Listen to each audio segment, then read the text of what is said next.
I'm Brian Carr. And I'm Scott Martin. Welcome to Asylum TV. Alright, today we're going to show you how to make a nice beefy 1-ton tie rod for the JK for under $150. Now we're going to start with this nice offset 1-ton tie rod kit from ruffstuff Specialties. It comes with the GM 1-ton offset rod ends, the weld-in bungs for your adjustment, an 1.5 by 1/4 inch Dom tubing to make the rod. Now add to that this little piece that Scott fabbed up for use with my stock steering stabilizer, and all this is some chromoly OD tube clamp and a shock bolt bolted on there so we can fit it around this nice beefier tie rod. After that, it's going to use some standard hand tools. We're going to need to do a little bit of cutting, grinding, and welding, but that's the only complicated part that you're going to have here. Other than that, you've got yourself a GM 1-ton offset tie rod for the JK for under $150. Alright, first thing you want to do is remove your tire. We obviously cheated a little bit. We have a lift, so it makes things easier.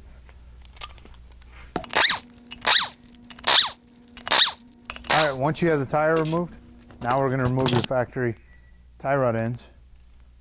As you see here, this Jeep's from down by the water, so you may need to use some penetrating oil to get the rust loosened up, but I think we'll be okay. Worst case, you use heat, but that's last case alternative. If when you loosen this, the inside joint starts turning, there is an Allen cut out inside for an Allen wrench to hold the bolt while you're turning the nut off.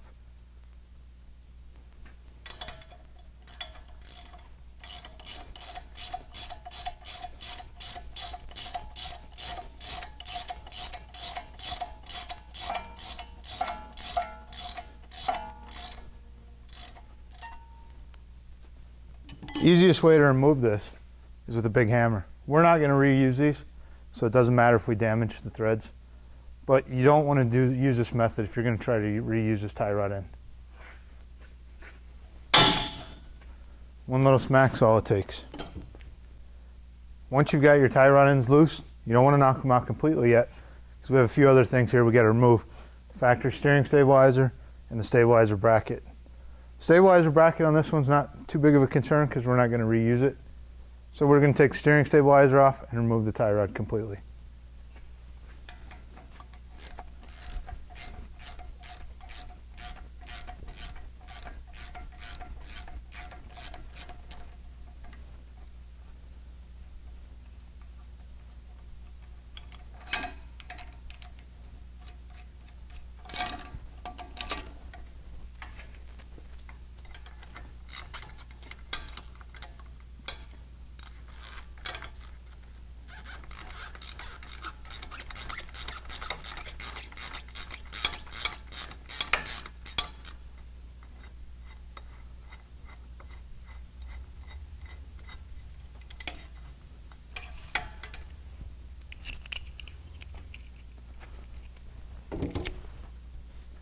Once you have all that removed, you're now ready to remove the tie rod completely.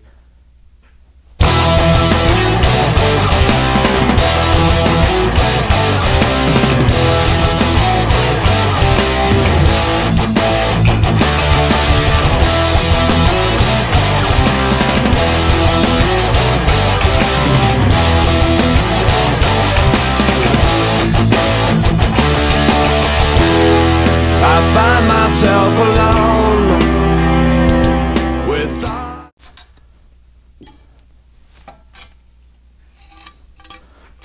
And there you have it.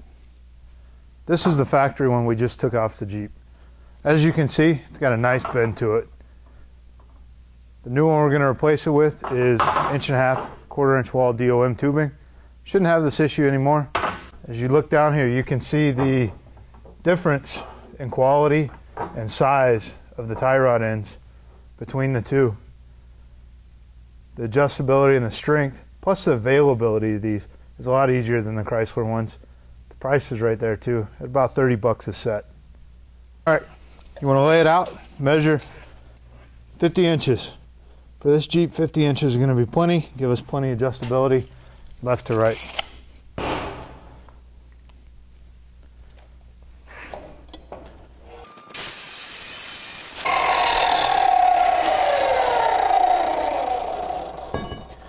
have it, ready to be welded. Alright, next you want to make sure you prepare the ends of the tube before you weld them. And make sure you have a nice little angle on here to fill in the weld, and you want to make sure there's no burrs. And we'll go back with a surface prep pad and we'll clean up the steel to get a good nice clean weld.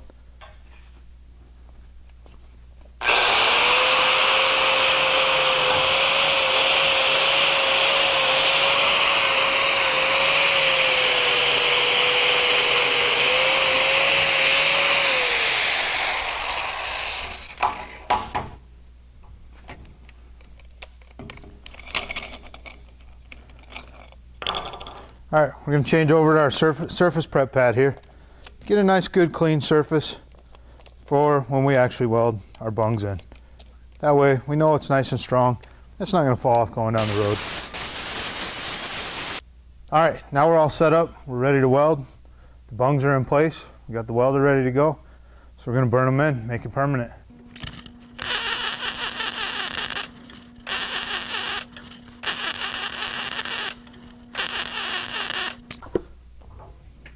Alright, and there you have it. It's all welded. We'll let her cool down, throw a coat of paint on it, and we'll get her installed.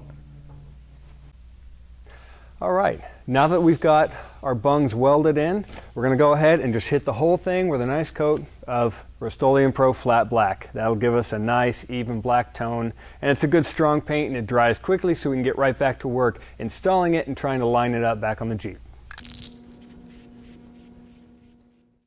Here on Asylum TV, we're going to be doing much more than just making repairs and upgrades to our JKs. We're going to be focusing on building up all kinds of rigs, getting them out on the trail, making them worthy for the road so that we can also come off the trails, hit some of the local scenery, and show you guys some of our favorite off-roading spots. But getting back to the repairs, let's go check on that tie rod. Alright, here we have, it's installed, painted, ready to go. Left a little room off on our jam nuts so we can adjust the tie rod to get the toe correctly. I recommend you take this to the alignment shop after you build it to make sure everything's good to go. You can get it pretty close by measuring the old tie rod, but if it's bent, it's going to be off a little ways. All you got to do, reverse installation. Put your new tie rod in, put the jam nut on, tighten her down, put the cotter pin in, and tighten your jam nuts. We've already adjusted this one to the length that we need. So we're going to go ahead and tighten everything down.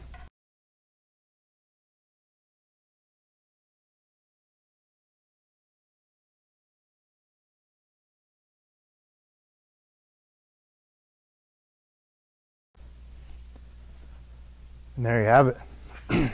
Next, you want to install your steering stabilizer again. We're going to use our fancy bracket here that we made.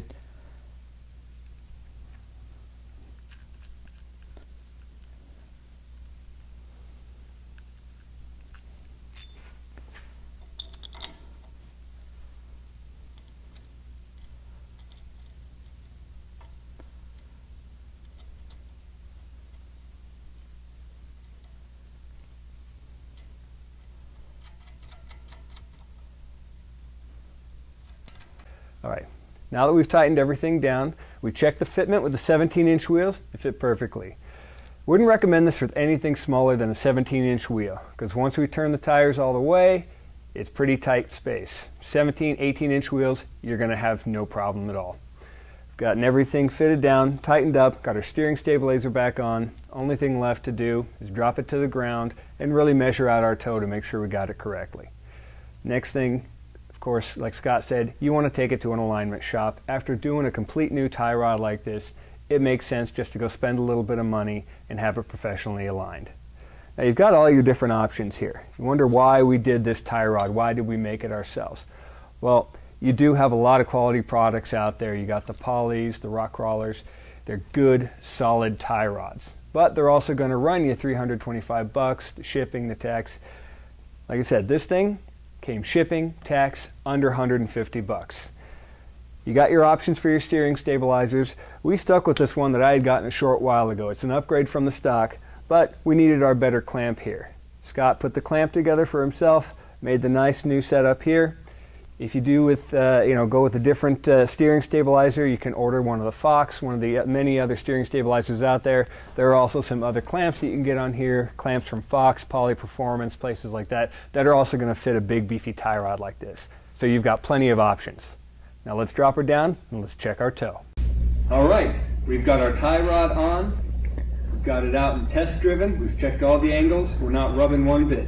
Even mounted up the new 37s, got them a little dirty, made sure that the wheel weights from the balancing weren't rubbing against our tie rod. Everything's perfect. What's next? Well, let's talk lighting. So you've got your standard lighting out there. You've got your halogens here. You've got your HIDs that you can go up to. And you've got the LEDs. LEDs seem to be the most popular thing out right now. A lot of them seem to be a little expensive, but you don't have to spend a fortune. We're going to take a look now at Scott putting in some of the new alien LEDs on his rig. All right, let's check it out. Like Brian said before, we're going to install some LEDs. These are from Alien LED. Phil at Trail Duty sent us these. I already went ahead and installed them onto the Poison Spider Fairlead bracket. Make it real easy, real simple to install. The harness that comes with these lights is actually really amazing. It's probably the best I've seen.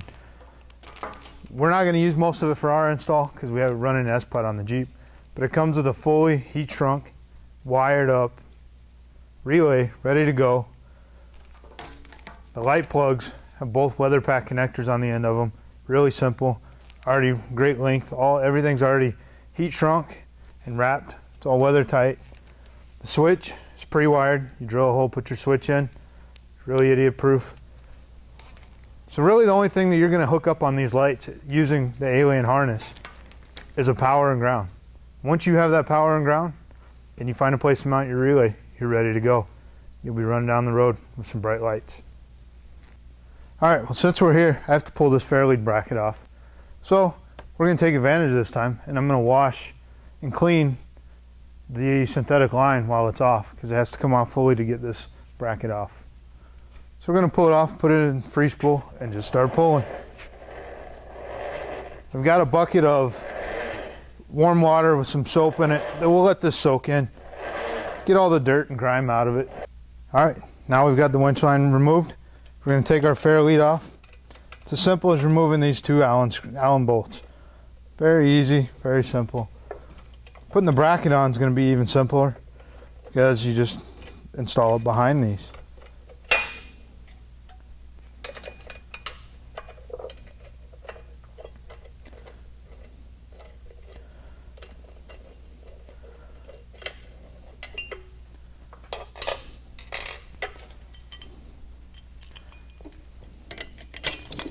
As you can see, our bracket with our lights goes on that easy, that simple.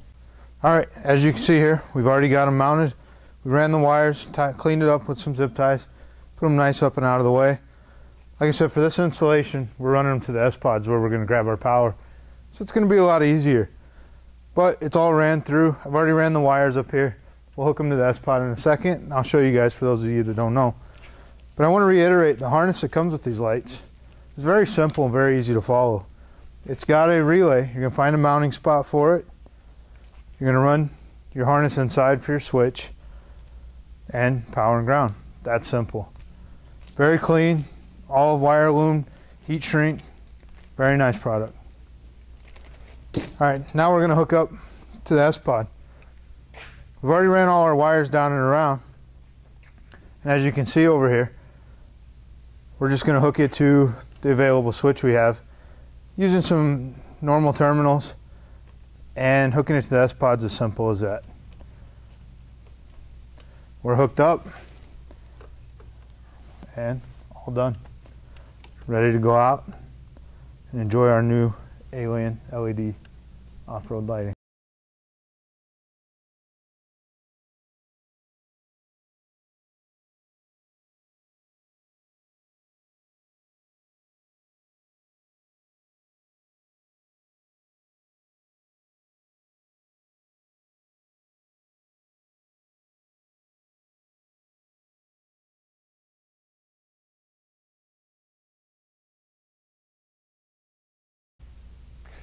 Well, thanks for tuning in to the first episode of Asylum TV. We hope you enjoyed everything you saw.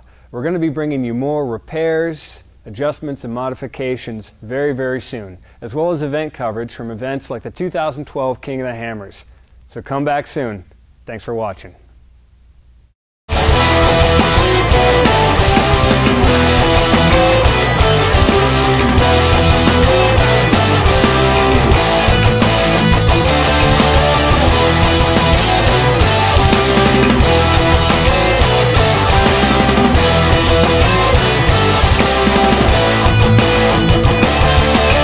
It's your time, so take it all.